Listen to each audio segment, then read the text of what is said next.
Big Boss Malayalam season 7 live അപ്ഡേറ്റിലേക്ക് പോവാം. നമ്മുടെ അനീഷും ഷാനവാസും തമ്മിൽ ഒരു ചെറിയ ഫൺ ഫൈറ്റ് നടന്നു. ഫണ്ണെന്ന് ചെറുതായിട്ട്.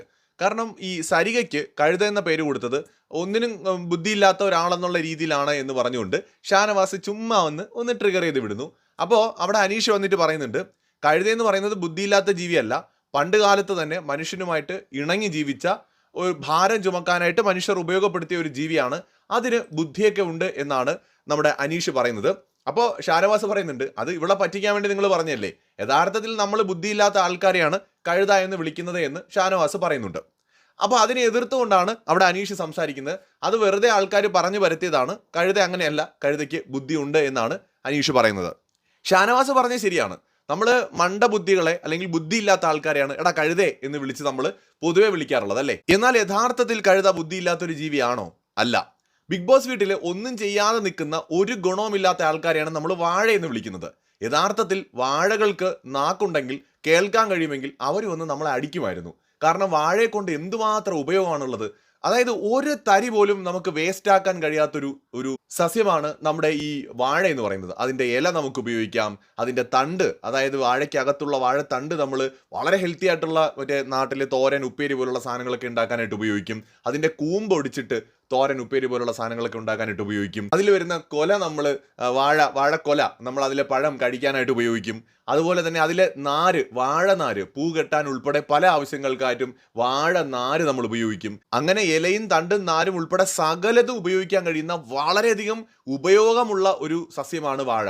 അതായത് ഒന്നും ചെയ്യാതെ നിൽക്കുന്നവരെ സത്യത്തിൽ നമ്മൾ വിളിക്കേണ്ട ഒരു പേരല്ല വാഴ എന്നുള്ളത്. അത് ഒന്നാമത്തെ കാര്യം. ഇനി അതുപോലെ തന്നെയാണ് കഴുതയുടെ കാര്യത്തിൽ.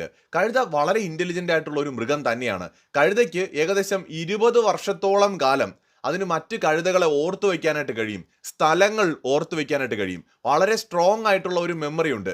ചില സന്ദർഭങ്ങളിൽ കുതിരകളെക്കാൾ കൂടുതൽ മെമ്മറി കഴുതകൾക്കുണ്ട് എന്നാണ് പഠനം പറയുന്നത്.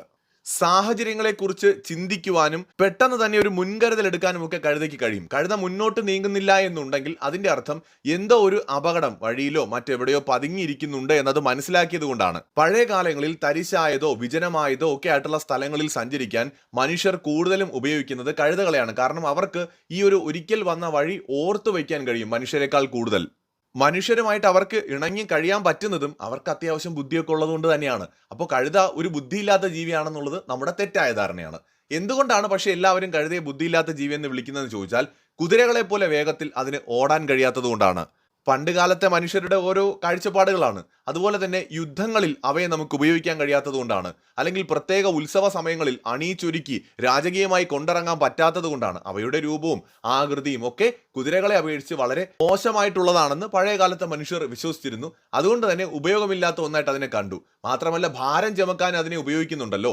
അപ്പോൾ ഇങ്ങനെ ഒരു എതിർപ്പുമില്ലാതെ ഭാരം ചുമന്നുകൊണ്ട് പോകുന്നത് അതൊരു ബുദ്ധിയില്ലാത്ത ജീവി ആയതുകൊണ്ടാണ് എന്ന വിലയിരുത്തലും അവിടെയുണ്ട്. ഈ ഭാരം ചുമക്കുക എന്ന് പറയുന്നത് എന്തോ മോശം തൊഴിലായിട്ട് കണ്ടിരുന്ന കാലഘട്ടത്തിൽ ഒരു പക്ഷേ കഴുത ഇങ്ങനെ ഭാരം ചുമന്നുകൊണ്ട്, വലിയ ഭാരവും ചുമന്നുകൊണ്ട് കൂടെ നടക്കുന്നത് കാണുമ്പോൾ അതാ പോണ് ഒരു കഴുത എന്നുള്ള രീതിയിൽ, ബുദ്ധിയില്ലാത്ത ജീവി എന്നുള്ള രീതിയിൽ അതിന് കൊടുത്തൊരു പേരാണ്. മറിച്ച് അത് വളരെ സോഷ്യലാണ്, അതിന് അത്യാവശ്യം ബുദ്ധിയുണ്ട്. അതുകൊണ്ട് കഴുതയെന്ന് വിളിക്കുന്നത് ഏതെങ്കിലും തരത്തിലൊരു മോശമായ കാര്യമല്ല. പക്ഷെ നമ്മുടെ സൊസൈറ്റിയിൽ ബുദ്ധിയില്ലാത്ത ആൾക്കാരെ പൊതുവെ സൂചിപ്പിക്കുന്നത് കഴുതയെന്ന് വിളിച്ചുകൊണ്ടാണ്. അതുപോലെ തന്നെ ഒന്നും ചെയ്യാതെ വെറുതെ നിൽക്കുന്ന ആൾക്കാരെ വാഴയെന്ന് വിളിച്ചുകൊണ്ടുമാണ്. എനിക്ക് തോന്നുന്നത് ഈ കഴുതയും വാഴയും ഒക്കെ സംസാരിച്ചു തുടങ്ങിയാൽ, നമ്മൾ മനുഷ്യരെ പോലെ സംസാരിച്ചു തുടങ്ങിയാൽ ആദ്യം അവർ പച്ചത്തെറി വിളിക്കാൻ പോകുന്നത് നമ്മൾ അവരെ ഇങ്ങനെയൊക്കെ കമ്പയർ ചെയ്യുന്നതുകൊണ്ടായിരിക്കും. മറ്റൊരു വീഡിയോയുമായി വീണ്ടും വരാം.